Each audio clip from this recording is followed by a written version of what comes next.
Olá, meu nome é Jonathan Soares de Souza, meu RA é o 230997, sou aluno do curso de Biologia da Universidade de Santa Cecília.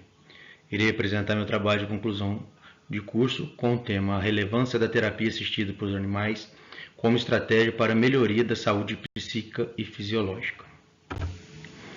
A terapia assistida por animais é uma prática que utiliza a interação entre seres humanos e animais com o objetivo de promover benefícios físicos, emocionais e sociais. Essa abordagem tem ganhado destaque nos últimos anos, especialmente no contexto de crianças e adolescentes, tanto em ambientes clínicos quanto escolares. O objetivo geral é investigar os efeitos da terapia assistida por animais na saúde mental e física, com ênfase em suas aplicações clínicas e educacionais. Os objetivos específicos são explorar os benefícios da TA em diferentes faixas etárias, avaliar a eficácia da TA em contextos clínicos, como hospitais e clínicas de reabilitação, analisar a aplicação da TA no ambiente escolar, visando o desenvolvimento educacional e social dos estudantes, identificar os desafios e limitações na implementação da TA, incluindo aspectos éticos e logísticos. Esse estudo adotou uma abordagem qualitativa caracterizada como uma revisão sistemática da literatura.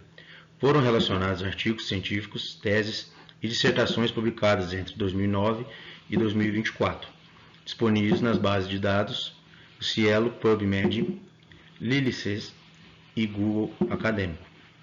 Os critérios de inclusão abrangeram estudos que discutissem a TA aplicada a crianças e adolescentes em português e inglês.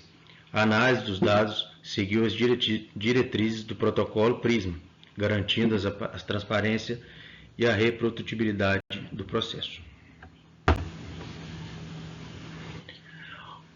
A análise dos estudos selecionados revelou que a TA oferece diversos benefícios, incluindo a redução de sintomas emocionais, melhora dos níveis de ansiedade e depressão, promovendo bem-estar psicológico, o desenvolvimento social, aumento na capacidade da interação social, empatia e habilidades comunicativas. Os benefícios cognitivos foram a estimulação de funções cognitivas como atenção e memória. Os aspectos físicos, a melhora da motricidade, coordenação motora e redução de níveis de estresse fisiológico. A TA tem se mostrado eficaz tanto em ambientes clínicos quanto escolares. Em contextos clínicos, contribui para a recuperação e reabilitação de pacientes, enquanto no ambiente escolar auxilia no desenvolvimento educacional e na integração social dos alunos. A implementação da TA enfrenta desafios como a necessidade de profissionais capacitados, infraestrutura adequada e a garantia do bem-estar dos animais envolvidos. A TA representa uma abordagem promissora no tratamento e desenvolvimento, proporcionando benefícios significativos em múltiplas dimensões.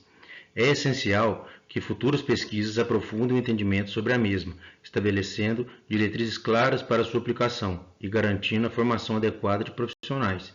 Além disso, políticas públicas devem ser desenvolvidas para apoiar a integração da TA nos sistemas de saúde e educação, maximizando seus potenciais benefícios. Essa é a referência de pesquisa do meu trabalho. Muito obrigado.